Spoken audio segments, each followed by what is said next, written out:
যোহন লিখিত সুসমাচার তার 1 অধ্যায় 19 থেকে 34 পদ।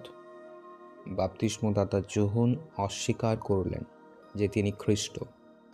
জেরুসালেমে ইহুদিরা যখন কয়েকজন যাজক ও লেবীয়কে পাঠিয়ে তার পরিচয় জানতে চাইল, তখন যোহন এভাবে সাক্ষ্য দিলেন। তিনি স্বীকার করতে কুণ্ঠিত হলেন না, বরং মুক্ত কণ্ঠে স্বীকার করলেন, আমি সেই খ্রিস্ট নই। তারা তাকে প্রশ্ন করল, তাহলে আপনি কে? আপনি কি এলিও? তিনি বললেন, না, আমি নই। আপনি কি সেই ভাববাদী? তিনি বললেন, না। শেষে তারা বলল, তাহলে আপনি কে? আমাদের বলুন। যারা আমাদের পাঠিয়েছে তাদের কাছে উত্তর নিয়ে যেতে হবে। নিজের সম্পর্কে আপনার অভিমত কি? ভাববাদী যিশায়ের ভাষায় যোহন উত্তর দিলেন, আমি মরুপ্রান্তরে এক কণ্ঠস্বর যা ঘোষণা করছে, তোমরা প্রভুর জন্য পথ সরল করো।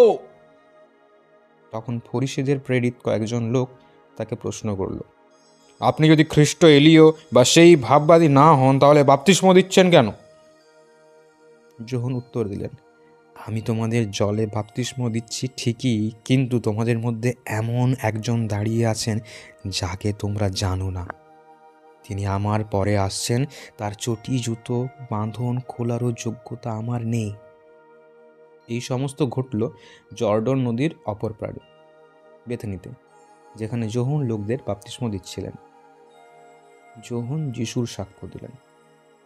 পরের দিন যোহন যিশুকে তার দিকে এগিয়ে আসতে দেখে বললেন, ওই দেখো ঈশ্বরের মেয়ে শাবক, যিনি জগতের সমস্ত পাপ দূর করেন। ইনি সেই ব্যক্তি যার সম্পর্কে আমি বলেছিলাম, আমার পরে যিনি আসছেন তিনি আমার চেয়েও মহান, কারণ আমার পূর্ব থেকেই তিনি বিদ্যমান আছেন।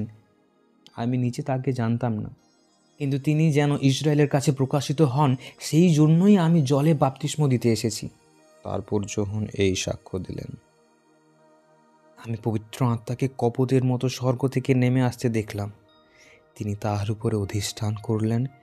আমি তাকে চিনতাম না, কিন্তু যিনি আমাকে জলে বাপ্তিস্ম দিতে পাঠিয়েছেন তিনি বলেছিলেন, আত্মাকে যার উপর নেমে এসে অধিষ্ঠান করতে দেখবে, তিনি পবিত্র আত্মায় বাপ্তিস্ম দেবেন। আমি দেখেছি ও সাক্ষ্য দিচ্ছি যে ইনি ঈশ্বরের পুত্র। আমেন।